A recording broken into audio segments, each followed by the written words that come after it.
Testing, testing. How's the video and how's the audio? Testing, testing. It is noontime. Rick Miracle live streaming again on July 4th. Hello. And to start my conversation today, and that's what my videos are, this live streaming event, it's a conversation between me and the people who want to watch the video, the commenters. We need to discuss these things that are happening in our world.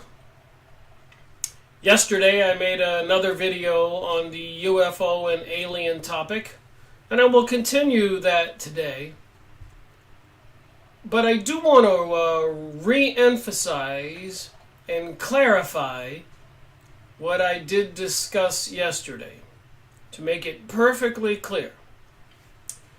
So I want to start out with someone called Samuel Bush.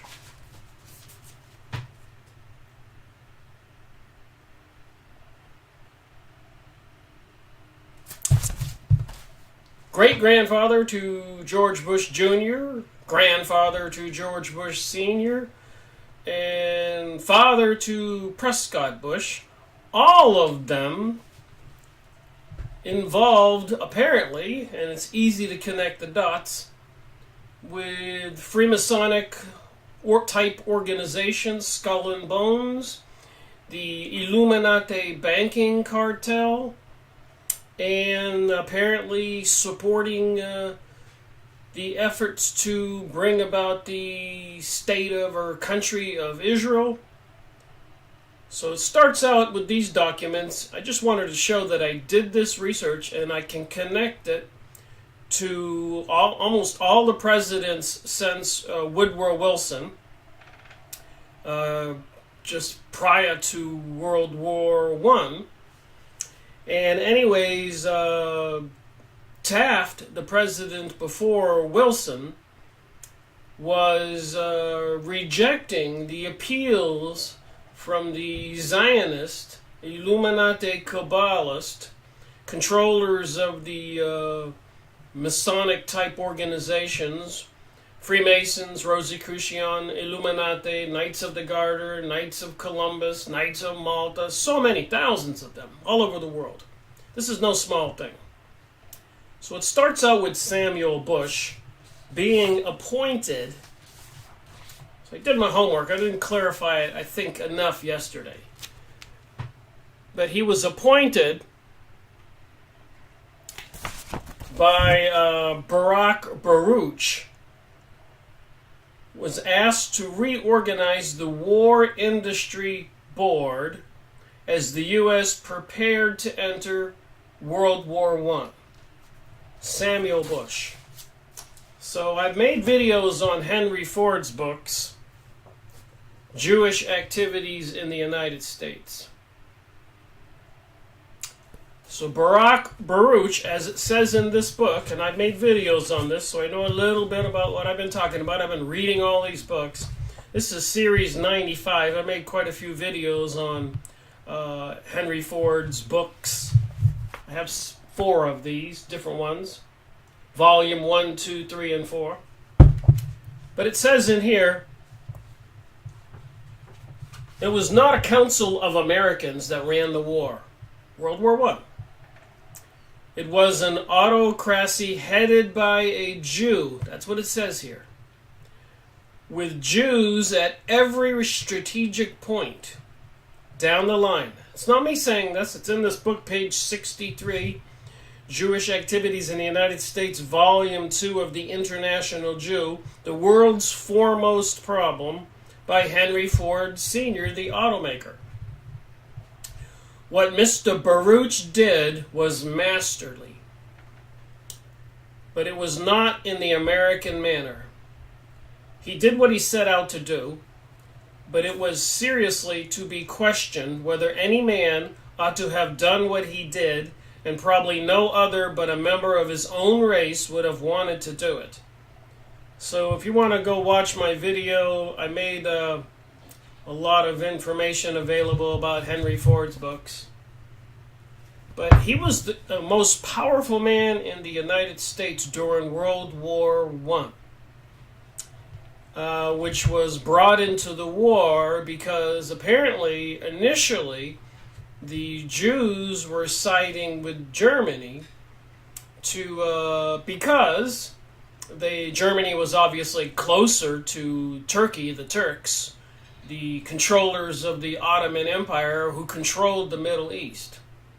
I know, this is a video about aliens and UFOs, but I'm trying to show that the presidents that we've had and the other families and the banking cartel who put the presidents in place were fully aware, connected to the UFO and alien situation, and it was predominantly the Zionist Illuminati Jewish elites who wanted to bring about this Jewish utopia, maybe, global world order. So it's in here about Baruch, and it's in Samuel Bush's biography on Wikipedia that he was, and it says the Jews surrounded themselves by Jews. Why would they choose Samuel Bush? Samuel is usually a Jewish name. To be in charge of the War Industry Board as the U.S. prepared to enter World War I. And apparently Bush served, here's another connection, Samuel Bush, on the Federal Reserve Board of Cleveland, and he was appointed by Herbert Hoover, a few years later, President's Committee on the Unemployment Relief. So these people are all embedded in controlling our world, and if you want to go through the trouble, you can find out who they are, and it's not we the people. It's definitely the Masonic organizations, Illuminati, Zionist Jewish banking elite, and apparently, like they took over the USA money supply in 1913, December 21st, on a winter solstice, which is also a witchcraft holiday. So we start out with Samuel Bush. I did my homework. He's connected with the Federal Reserve, privately owned institution like the Rothschilds controlling it, and other elites, Rockefellers, etc., Morgans and Schiffs. So we take great-grandfather Samuel Bush. So like I said, I did my homework on this that I announced yesterday, but I'm not so sure I was so clear on it. So then you take his son, Prescott Bush, which was George Bush Sr.'s father. And he was an American banker, there we go again, and a Wall Street executive investment banker. And he did get into the Senate, become a partner in Harriman and Company in 1931, a Republican Party, and he was involved in Planned Parenthood. And Bush staunchly supported President Dwight Eisenhower and helped enact legislation to create the highway interstate system. So he was the right-hand man for Dwight Eisenhower, who was the one who apparently had a meeting with the aliens at an Air Force base in California that I talked about yesterday. So then you take George Bush Sr. again.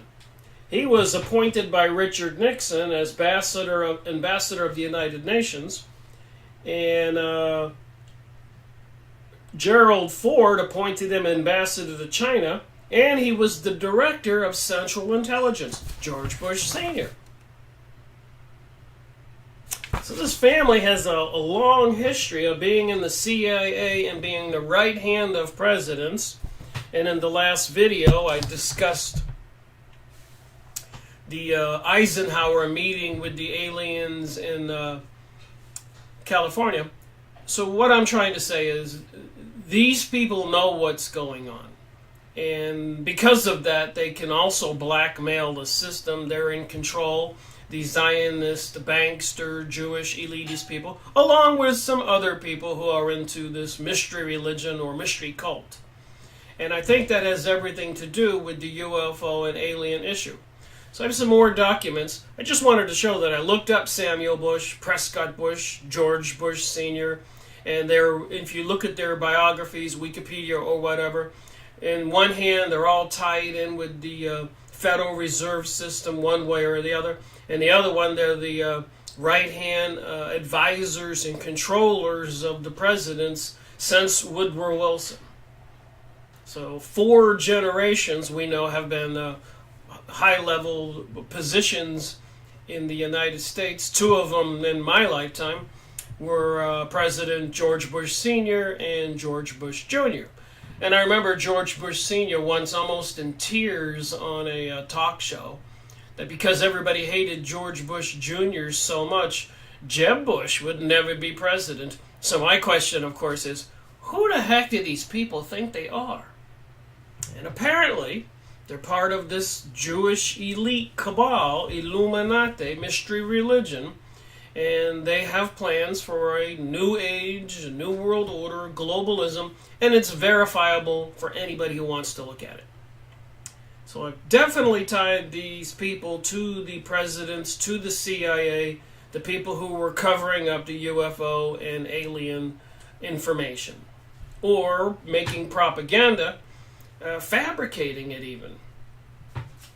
So I do have a long stack of documents. I have many actually, but I thought I would continue looking at some of these and discussing a couple situations.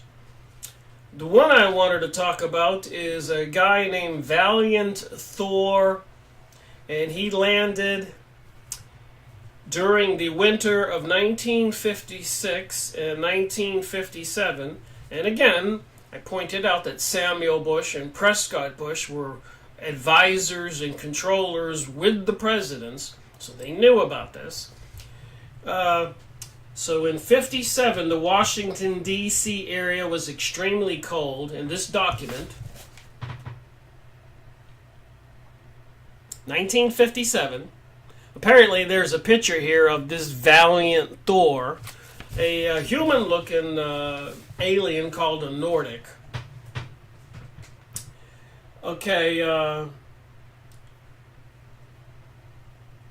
so this guy says here, Jill Dawn Valiant, I lived a short distance away from Georgetown, the old section of the nation's capital. Senator J.F. Kennedy lived on O Street, just blocks away. During a successful tour with the U.S. Navy Ceremonial Honor Guard, we had met with astronauts Glenn, Cooper, Wally, Schirra, who were the first wave of successful space travelers back then, 1957. Also, we had visited the Tomb of the Unknown Soldiers. So this guy's giving a little background about himself. So in mid-March, jumping ahead here, 1957, we received an urgent message from the Alexandria Police Department. The message indicated that 2 of their on-duty police officers had picked up an alien to meet with the Undersecretary of Defense and then shuttled underground to meet with President Eisenhower and President Richard Nixon. And I just showed you those documents with Samuel Bush, Prescott Bush, and George Bush Sr.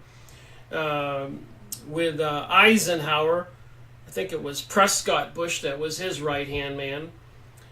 So they brought this alien to meet with the President Eisenhower and Vice President Richard Nixon.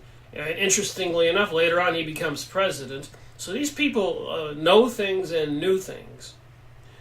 So the meeting lasted for nearly an hour, and then the alien visitor was put on the VIP status and was shuttled to the Pentagon, where he spent the night at the Army Reception Office on the first floor of the concourse. The alien's name was Valiant Thor.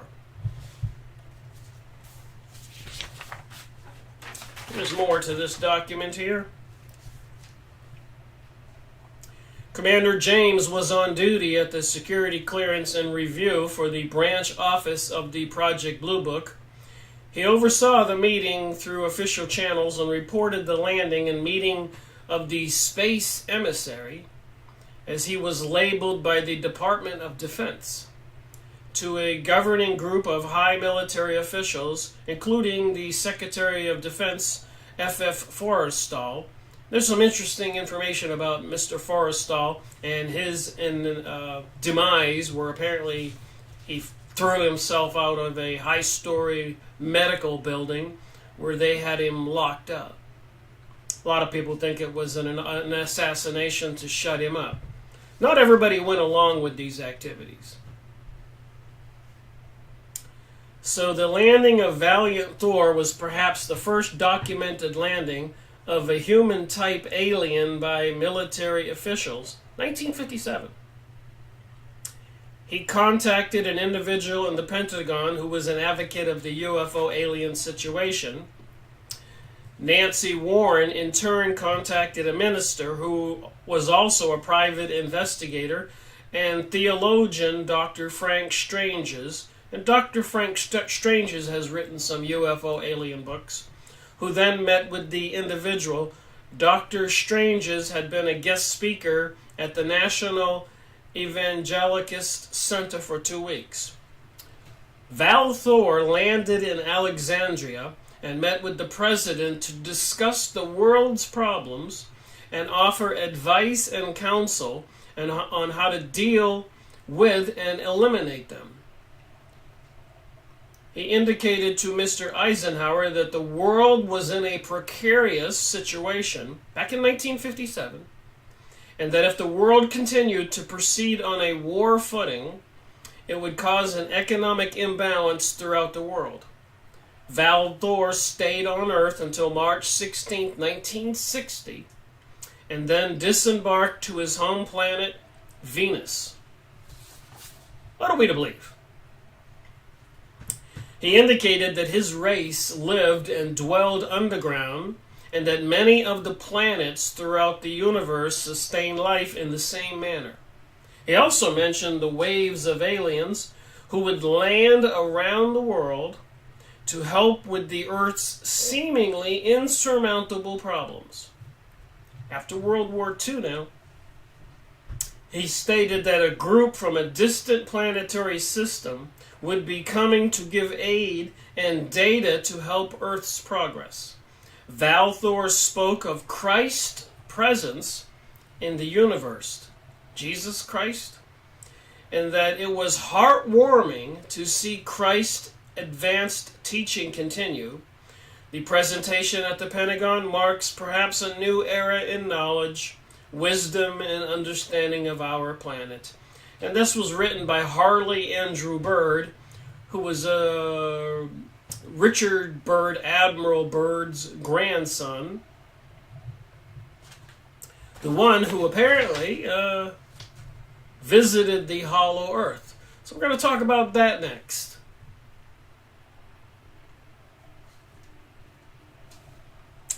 Alright, so this one here is the hollow earth document I wanted to include in this conversation.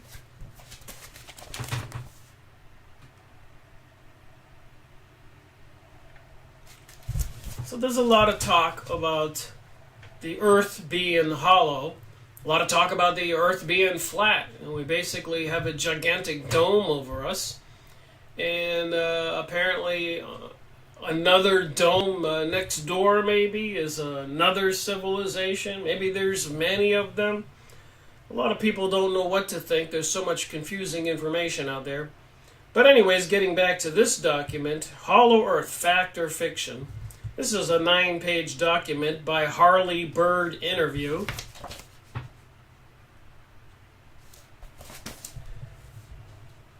Okay, you will find various postings to the Hollow Earth list about an interview with Harley Byrd on the Art Bell on his radio show, which was broadcast Thursday evening, October 19th. Harley Byrd claims to be Admiral Byrd's grandson. I recall in a UFO magazine in California seeing a list of Harley Bird and his interest in UFOs and the hollow earth. In any case, as you will read below, some of the people who commented were not sure if Harley Bird is who he says he is. See what you think. So there's a lot of information here about apparently there's an inner earth, and at some point a couple thousand years ago, the surface beings, the elites, because of some catastrophe on the surface of the earth, evacuated into the hollow earth. So Valiant Thor was an alien that visited Eisenhower in 1957. So I have another document here. The Eisenhower alien meetings are just the tip of the iceberg. I just simply went and looked up some documents, some stuff that I knew about. This looks like a gray alien. In this picture here with, I suppose, Mr. Eisenhower, President Eisenhower. So the first alien looked like a human, a Nordic, Valiant Thor. So in this website, the Eisenhower alien meeting are just the tip of the iceberg by insight.com/alien meetings, just the tip of the iceberg. So this was first published on October 18, 2016. And I'm having this conversation just to try to show that there seems to be some current events relating to a whole civilization found under the ice in Antarctica. And during the recent presidential election between Hillary Clinton and Donald Trump, apparently a lot of dignitaries, including John Kerry and high-level religious people from Russia, and some people say Obama, they all went down to Antarctica. And according to Corey Good and David Wilcock and many others, you can see all the videos on YouTube, that's why I'm talking about this, went down to Antarctica, where apparently under the ice they found 3 gigantic motherships, UFOs, I guess that had crashed or landed and couldn't take off. A whole civilization of UFO aliens who were flash frozen, along with a whole tropical environment that was flash frozen. So apparently a lot of dignitaries of the world are going down there and touring these facilities. Again, truth or deception. I just like to discuss the stories they're telling, and that people should think about it and do some homework and use discernment. Even in the last video I made 2 videos back, apparently there's some kind of Elohim embassy proposed. Elohim, of course, are mentioned as fallen angels in the Bible. And why would they be building an emissary on earth for the Elohim embassy? You can look it up. Crazy? Is this a religious, biblical thing we're talking about? Is it something else? Galactic Federation? Aliens who apparently they're trying to convince people that created humans in laboratories thousands of years ago, and they're back. What are we to believe?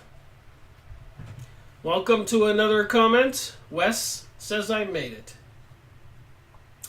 Alright, now I want to continue reading this Eisenhower alien meetings document. So the second alien to meet with Eisenhower is this guy, who apparently looks like a gray alien.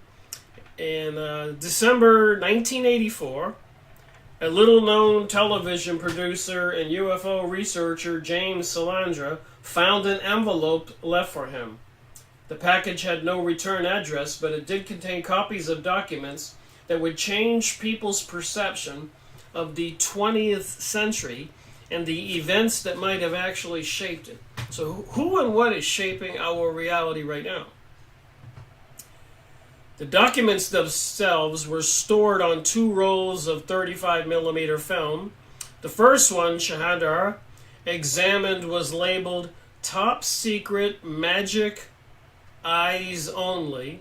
The title was even more intriguing, Briefing Document Majestic 12. prepared for President-elect Dwight D. Eisenhower. And, of course, there's the picture. So I just briefly want to go over some of these documents and have this 1-hour conversation on this live streaming event on July 4th. The top secret writings appear to reveal a known presence of extraterrestrials here on Earth. The Majestic 12 group were a collection of top scientists and military leaders who had been established in 1947 to investigate the UFO phenomenon. So remember, right after World War II, that's when this UFO phenomenon really took off. Interestingly enough, I mentioned this before, from 1840 to, let's say, 1940, 100 years, the conversation out there and the research was all about spiritual communication, mediums and psychics, apparitions, even photography of ghosts or beings. For 100 years, that was the focus. Kabbalistic type stuff. Sorcery, even witchcraft, communicating with demons or beings. From 1840 to 1940. After World War II, it seems to have switched to this concept of these beings being aliens from another planet or another galaxy. So did they try to make the unbelievable believable by switching the spiritual communication, now calling these entities UFOs and aliens? And this guy really does look like a demon. And there's plenty of information about this stuff in the Bible and other ancient books. So both the papers of Majestic 12, in which they spoke, were ultimately disregarded by the FBI as nothing but a hoax when they investigated the claims. So this guy in 1984 received an envelope with these pictures and this information. If the documents are to be believed, however, and there is an avalanche of supporting testimony to suggest they are indeed genuine, then it would seem that this was just the tip of the iceberg. Eisenhower went missing suddenly on the evening of February 20th, 1954. There were rumors and fears quickly circulated that he may have died, in which the official response was the president had to undergo emergency dental work. In reality, the president was whisked off to an emergency meeting with an alien race said to be from the Pleiades star system. The Pleiadians. And I made videos on channeling, one in particular, Barbara Marciniak's material. And she claims to be channeling the Pleiadians. And the information in those two books I have and made videos on is quite bizarre, unbelievable. The Pleiadians said they're coming back to fix problems they made thousands of years ago when they interfered with humanity. Go look at my videos.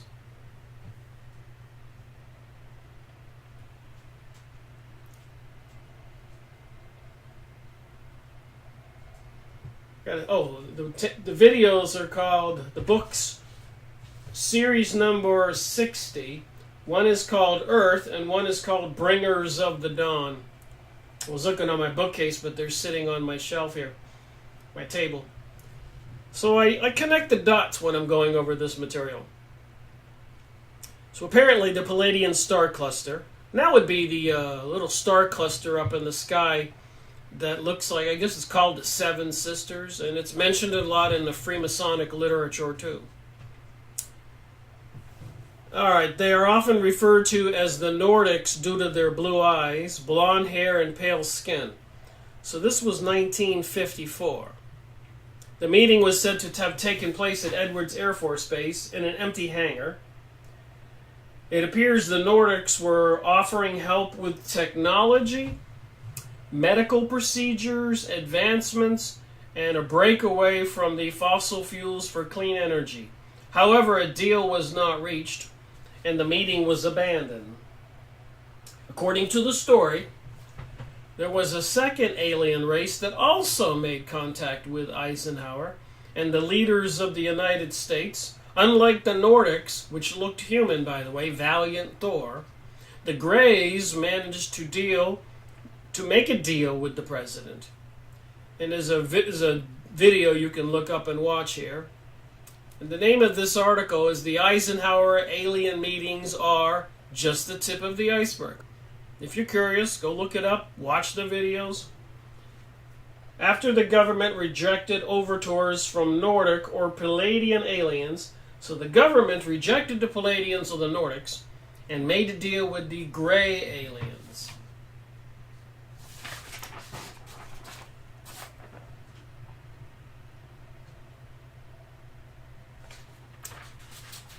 That seems a bit odd to me, to make a deal with the gray aliens instead of the ones that looked human. But what do I know? And this is just a conversation, but if you have enough of these conversations and you do enough research, you start putting two and two together. Just like I did connecting Samuel Bush with his son Prescott Bush, with his son George Bush Sr., and apparently also these people are involved in President Kennedy's assassination at a Delaney Plaza, a Freemasonic plaza. So the dots keep getting connected. So apparently the aliens wanted to trade an abundance of technology given only to the United States. That's the deal they say they made. In return for access to members of the population. So they wanted to be able to abduct some humans and create some hybrid beings. Now, again, I don't keep meaning to harp on this, but remember who controlled the USA. During the World War I with Woodrow Wilson, it was Barak Baruch, a leading Jewish person who became the most powerful man in the United States, controlling this country during a world war. And ever since then, 1913, the Illuminati, Rothschilds, and others banksters, Jewish elitist people, not all Jewish people, controlled the money supply and have been working towards an agenda for the creation of the State of Israel, which the current president, Donald Trump, recognized Jerusalem as the capital of Israel, and I think it has everything to do with this alien agenda also. It is all connected. So it says here, the abundance of technology was in return for access to members of the population. Essentially, the Greys had been given permission to abduct and experiment on citizens of the country before wiping their memories and returning them unharmed. Some say that Eisenhower was forced into making this deal, and point to the Cold War and perceived ever-present threat of the Soviet Union. Assuming the story of contact is true, would the Greys have given this technology to the Russians, and so tipping the balance of world power to them had the United States not agreed?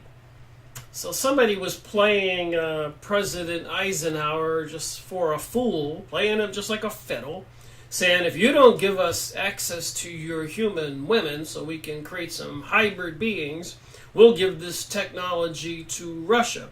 Or that's what they would have us believe. Imagine for one moment that this was the agreement that had been reached and signed by Eisenhower. You can start to understand why a country might want to keep quiet by allowing their own citizens to be abducted by an alien race to boot, in exchange for technology and weapons. So there's 9 pages to this document. It says check out a short video below. It features ex-U.S. government consultant Timothy Good speaking on a show opinionated about the Eisenhower meetings. So let's go a little more on this document.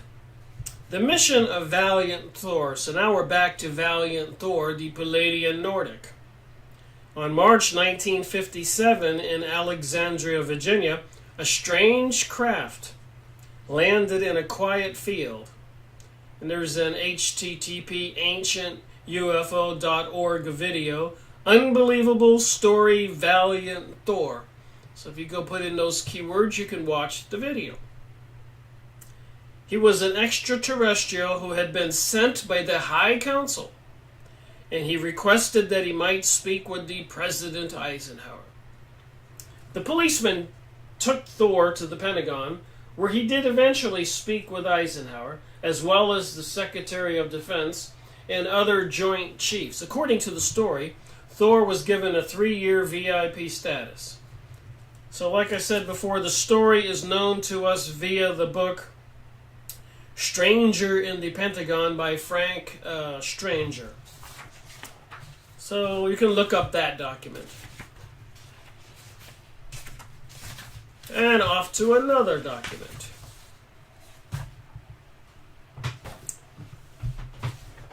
Over the years since I began my investigation, I've been buying the Nexus magazines.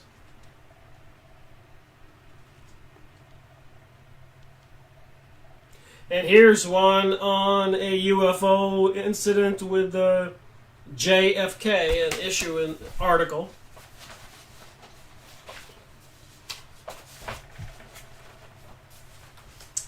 Okay, so let's talk about the president back then, John Kennedy, and his involvement with the UFOs and what happened to him. John F. Kennedy, the UFO connection.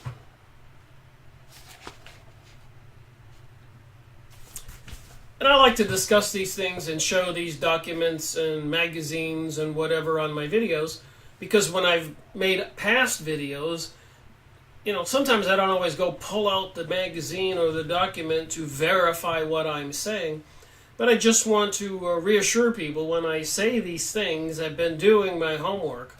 And so many times in the past, I say that President John Kennedy wanted to make a deal with the Russians to disclose the UFO and alien issue to the world, not like what we just read, where the aliens were threatening Eisenhower. If you don't make a deal with us, we'll go make a deal with the Russians. You want to ask yourself, who's telling the truth? But then when we also, and I hate to keep bringing it up, with Samuel Bush working with Woodrow Wilson, appointed by Baruch Baruch, a leading Jewish man who became the most powerful person in the United States during World War I. And apparently in the beginning of World War I, the Jewish elite were siding with Germany because Germany was next to Turkey, who controlled the Ottoman Empire, the entire Middle East, and who were rejecting pleas for acquisition of the Palestinians' land to create the State of Israel.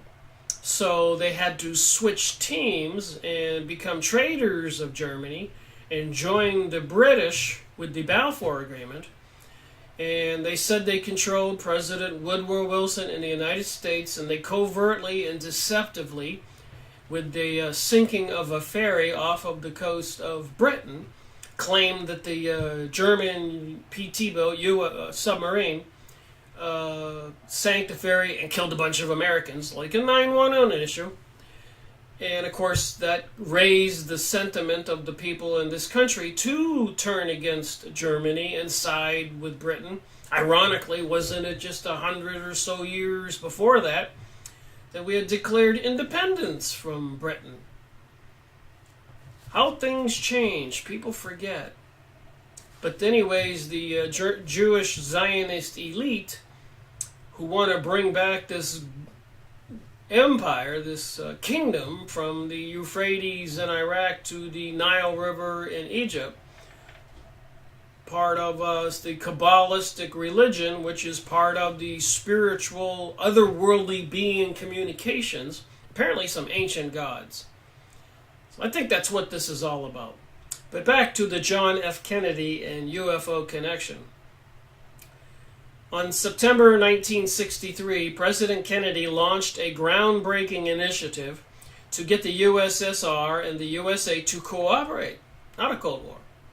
Who wanted the Cold War? A third party.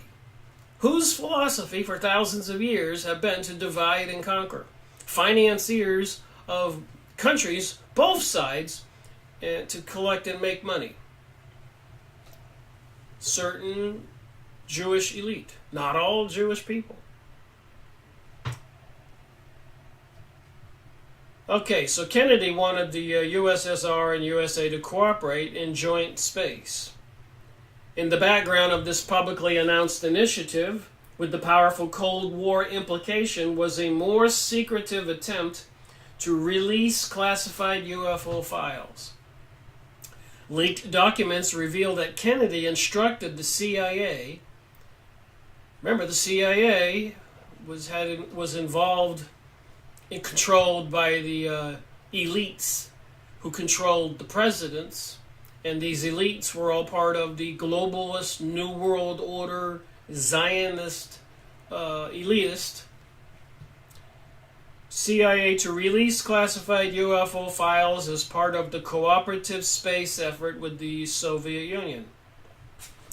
If Kennedy had succeeded, there would have been a joint space mission to the moon, an eventual public release of the classified UFO files by both the USA and the USSR.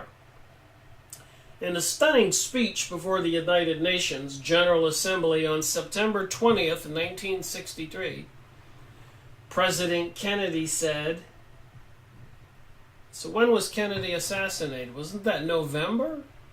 A couple of months later?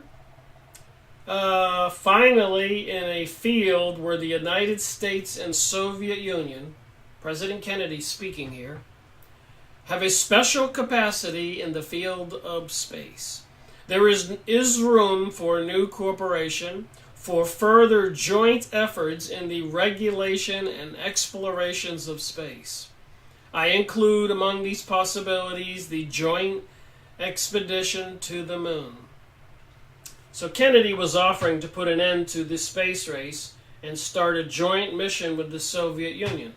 So if that of all would have happened, where would Israel be today? Where would these elites who control our world, the Rockefeller and Rothschilds and all these other elites, where would they be today? Who would be controlling the world? Would we be controlling our own world if President Kennedy wasn't assassinated? President Kennedy issued National Security Action Memorandum number 27 on November 12, 1963. The memorandum, classified confidential, is addressed to the Administrator James Webb. Oh my, November 12th. I think Kennedy was assassinated in November. Don't remember the exact date. All right, the key passage in the text reads in this memorandum, he's sending this to the National Security Action. I would like you to assume personally the initiative and central responsibility within the government for the development of a program of substantive cooperative with the Soviet Union in the field of outer space, including the development of specific technical proposals. In addition to this confidential memorandum, Kennedy issued a more highly classified top secret memorandum to the director of the CIA the same day on November 12th. The subject headed of the file read, Classification Review of All UFO Intelligence Files Affecting National Security. Kennedy wrote, I have instructed James Webb to develop a program with the Soviet Union in joint space and lunar exploration.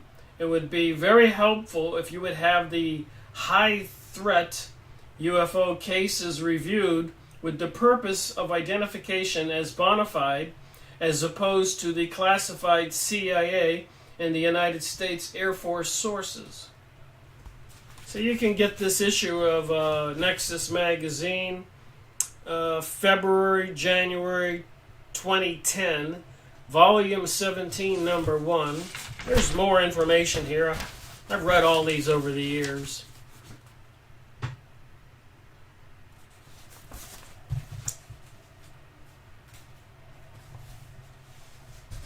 That is something I'll have to look out, Kennedy's assassination date, if he did this on November 12th. So I have more here.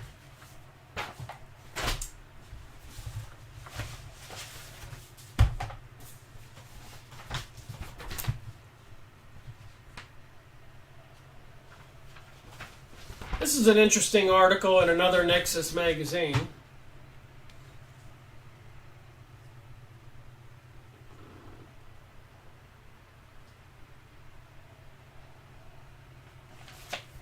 The article is Extraterrestrials and Interterrestrials in Islam.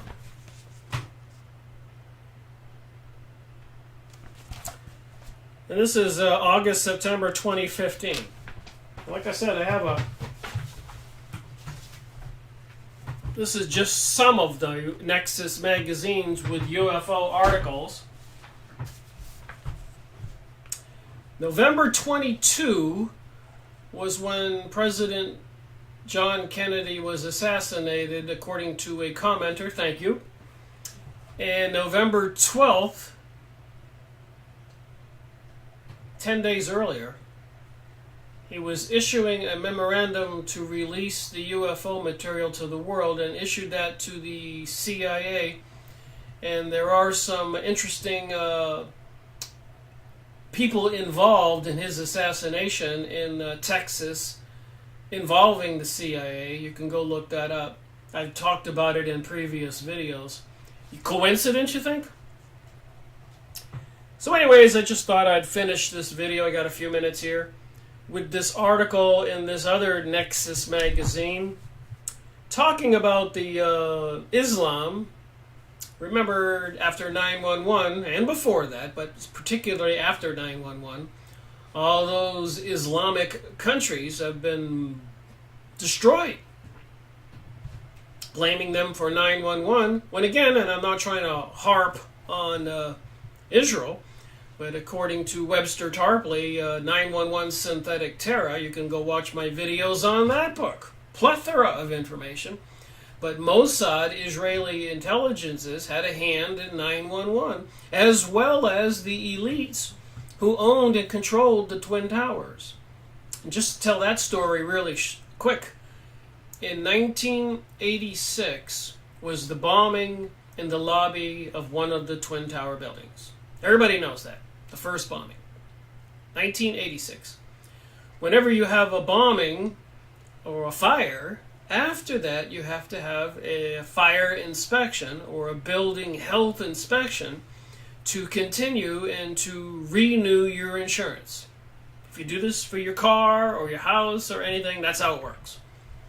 Well, apparently when they inspected the building, the Twin Towers, after 1986 bombing, they discovered that the buildings had some faulty construction problems.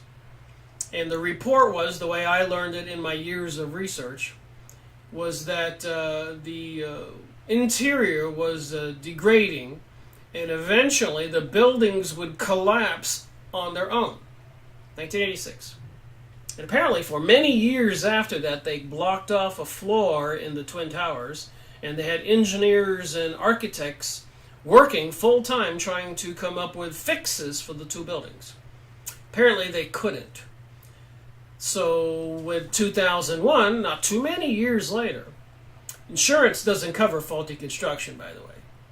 We get the incident where the buildings were just changed hands, 100-year leases or sold, and the insurance that was obtained was not building insurance, but terrorism insurance.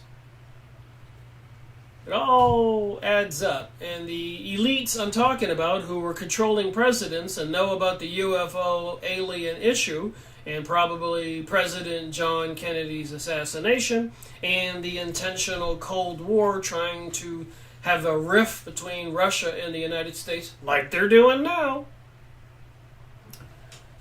continues on what they're doing. But anyways, in Islam, all those countries that have been destroyed, and the Islamic most holy site, the Dome of the Rock sits on the ancient ruins of King Solomon's Temple in Jerusalem, and President Donald Trump just announced that the USA recognizes Jerusalem as the capital of Israel, something they've been vying for hundreds of years. So it took them World War I, World War II, 9/11, and so much more, assassinations of presidents and people, and controlling the USA money supply, using it like a piggy bank since 1913, and sending the bill to us, weirdly enough, saying that we owe 30 or 40 or 50 trillion dollars. The American people owe that. They say 13 to 18 trillion, 30 to 50 million per person, but that's not including interest. That's when it gets into the 30 and 40 trillion.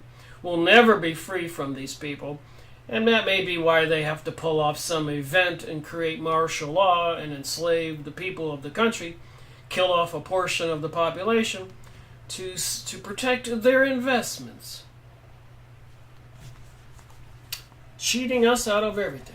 And bringing us this UFO and alien situation, which appears to me to be some kind of beings that are interdimensional, Nephilim, Elohim, Zechariah Stitchins with the Sumerian tablets trying to tell us it's planet Nibiru, planet X the Destroyer, and Anunnaki aliens, and then they're telling us down there in Antarctica there's a whole flash frozen civilization found during the last presidential election.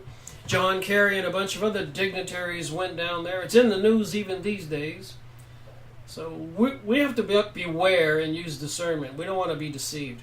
But anyways, in the Islamic Bible, people of Earth, your attention please. This is Protonek von Jets of the Galactic Hyperspace Planning Council. So this is a line out of the Hitchhiker's Guide movie. So moving on to this article. In academic circles, when the captivating question of a possible existence of intelligent extraterrestrial life is debated, the validity of religions which view humans as the only intelligent or superior species that God had created is seriously undermined. Mistakenly, Islam is included in this list of undermined religions. And again, I don't believe that statement is true. Even in the Bible, Jesus, the New Testament, says, has claimed to be casting out unclean spirits. And in my Father's house, he says, there are many mansions. So obviously, Jesus continues to refer to this other heavenly world. So this article is about the Islamic people's religion. However, rather than undermine Islam, the possible discovery of extraterrestrials would actually reinforce and dramatically confirm that which is already contained in the Quran, the Islamic Bible. In this article, we provide an overview of the Islamic perspective on this subject. We are not alone. According to Islam, we are certainly not alone. The Quran, chapter Surah 42, verse Ayah 29, i.e. 42-29 states, "And among his signs is the creation of the heavens and the earth, and whatever corporal creatures that he had dispensed in both of them. He is able to gather them together when he wills." So God created the heavens and other beings, apparently, according to the Quran. There are several points that need to be elaborated upon this with respect. Excuse me.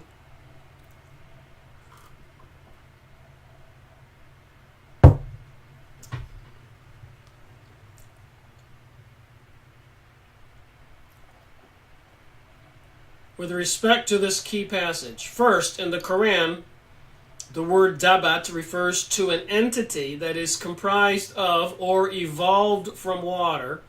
It is stated that God has created every dabat from water. The word dabat also denotes any sensual, corporal being capable of spontaneous movement. Second, this passage states that life in this universe is widespread. Third, it portrays that one day, sometime in the future, we will communicate and or meet with extraterrestrial beings, and that this will be one of the signs of the Creator, signs of design, wonder, and power, which reflect the intelligence that originated the universe and its stellar inhabitants. The reason why the statement regarding the gathering of corporeal entities in this universe relates to an event in the universe itself, rather than in the hereafter on the day of judgment, is because when the Quran states elsewhere that there will be a gathering of the species in the next life, it does so in respect of their gathering unto God, or an equivalent qualification.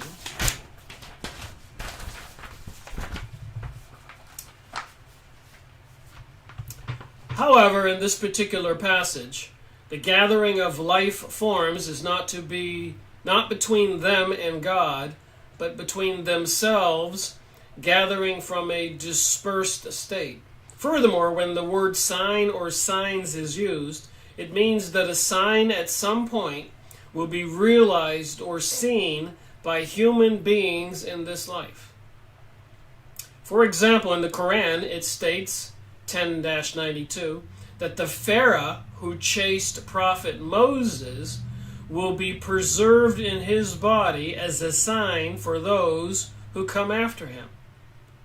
Indeed, the bodies of both Ramses II and Menephat remain preserved today in the Egyptian Museum in Cairo as a sign for us, as has been discussed in detail by Maurice Bucaille in his now famous book, The Bible, the Quran, and Science. So I mentioned this article and have an ending to this video with my own synopsis. In my opinion, obviously, if you believe the Bible, or you're a Christian, or apparently Muslim, other beings do exist. For me, for example, I believe I am a spiritual being, and for whatever reason, when the infant me was born, the spiritual essence went in this biological body, and I get the opportunity to live a life.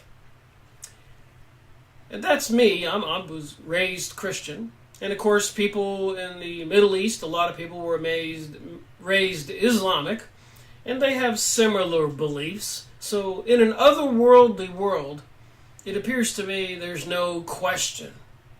We're not just something that evolved from an amoeba or a monkey or an ape, and we're not soulless as the teachers of the mystery religions and the people trying to destroy Christianity and destroy the Muslims' religion, obviously, all those countries, and planning to build King Solomon's temple again, as I've shown in many of the Freemasonic pictures and documentation. And even saying they're going to build an embassy to the Elohim, fallen angels. So this mystery religion of the people who want to control the world appears to be satanic and luciferic. That's why these beings, I showed you, the gray alien, they look like demonic entities. And apparently they can look like they're humans, and according even to The Biggest Secret, David Icke's book, you can go look all this up there, a lot of people are claiming that there are beings that can shapeshift. And according to my research, we're all moving particles, atoms, and so forth, quantum physics. So if my self is not totally solid, it's all moving particles that make up the blood and the veins and the flesh on my body is all, if you have an electronic microscope, you can see that it's all moving. It's a manifested living form I am. So can things happen like was reported in the 1840s to 1940s when they were into psychic research and mediums, where they were able to manifest the beings? Is this what we're talking about today? And are they trying to trick us? Are they trying to create a World War III situation where the USA and Russia and maybe China all destroy each other? It's what it seems. And then they talk on a lot of videos right now about a revolution in the United States between the progressives and the liberals and the conservatives and the Christians. Somebody's trying to divide and conquer again, just like they did in World War I, World War II, and the controlling President Woodrow Wilson, Barak Baruch, bringing the most powerful Jewish man in the United States, controlling the United States during the war, appointing Samuel Bush in charge of munitions and ammunition, and the succession of Bushes tied in with Eisenhower and other presidents, even surrounding the President Kennedy assassination, and even now with President Donald Trump announcing Jerusalem as the capital of Israel. It just continues to connect the dots.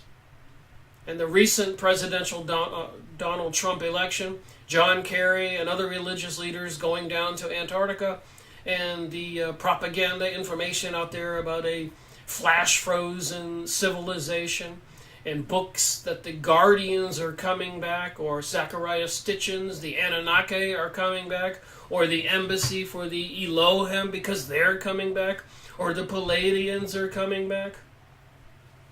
I guess we really do need some discernment and to wake up and not believe all of this stuff. And these people intentionally, as is documented, are working to destroy and eliminate Christianity from our minds, and apparently in the Middle East, eliminate Islam from the minds of those people. So this is a worldwide thing. Well, thank you for listening to another live stream of me going on and on and on with these different documents and my theories. I'm just trying to figure out, WTH, what the heck is going on? And I think the only way really to do it is to continue to have conversations. Look at the different books I've been going over. Look at different documents. Go on the internet. But when you read those books, when you watch those videos, including mine, you have to use discernment. You have to think. Have a great July 4th, 2018. Rick Miracle reporting.